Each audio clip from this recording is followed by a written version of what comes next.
मां वैष्णो देवी की यात्रा, जो जम्मू और कश्मीर के त्रिकुटा पर्वत पर स्थित है, केवल एक धार्मिक अनुष्ठान नहीं है, बल्कि यह एक भावनात्मक और आध्यात्मिक अनुभव है। हर साल लाखों भक्त इस पवित्र स्थल पर आते हैं, अपनी आशाओं, इच्छाओं और प्रार्थनाओं के साथ। मां वैष्णो देवी की कृपा से लोग अपनी कठिनाइयों को पार करते हैं और जीवन में नई ऊर्जा प्राप्त करते हैं। यात्रा की शुरुआत जम्मू से होती है, जहां से भक्त कटरा के लिए निकलते हैं। कटरा पहुंचकर यात्रा की असली चुनौती शुरू होती है। जैसे ही आप मां वैष्णो देवी के दरबार की ओर बढ़ते हैं, मन में एक अद्भुत उत्साह और श्रद्धा का संचार होता है। रास्ते में हर भक्त के चेहरे पर विश्वास और भक्ति की चमक होती है।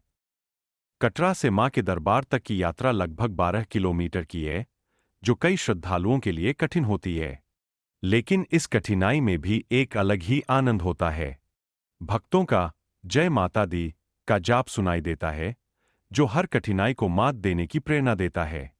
चलते चलते जब थकान महसूस होती है, तो मां का नाम लेते ही मानो एक नई ऊर्जा मिल जाती है।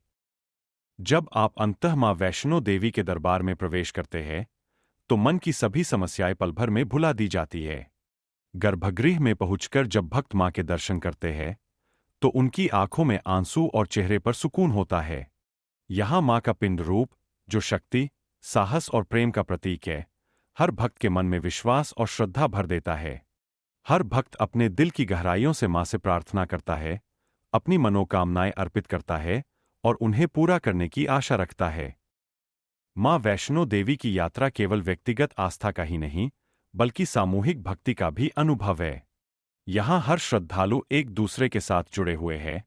सभी के मन में एक ही भावना है, मां का आशीर्वाद प्राप्त करना।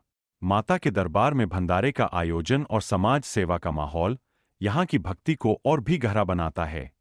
यहां आकर आप समझते हैं कि भक्ति केवल मां से नहीं, बल्कि एक दूसरे से भी होती है। जब भक्त वापसी की ओर बढ़ते हैं, तो उनके मन में एक नई ऊर्जा और सकारात्मकता होती है। मां के दरबार से लौटते समय उन्हें ऐसा लगता है जैसे उन्होंने न केवल आस्था को पाया है, बल्कि अपने जीवन की समस्याओं का हल भी। उनकी आंखों में उम्मीद की किरण होती है और वे अपने जीवन में नए संकल्प के साथ लौटते हैं।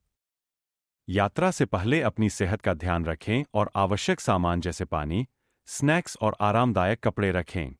यात्रा के दौरान अपने मन में आस्था बनाए रखें और मां का नाम लेते रहें।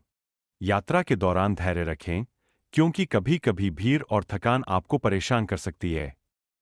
मां वैष्णो देवी की यात्रा केवल एक धार्मिक यात्रा नहीं है, बल्कि यह एक आत्मिक सफर है।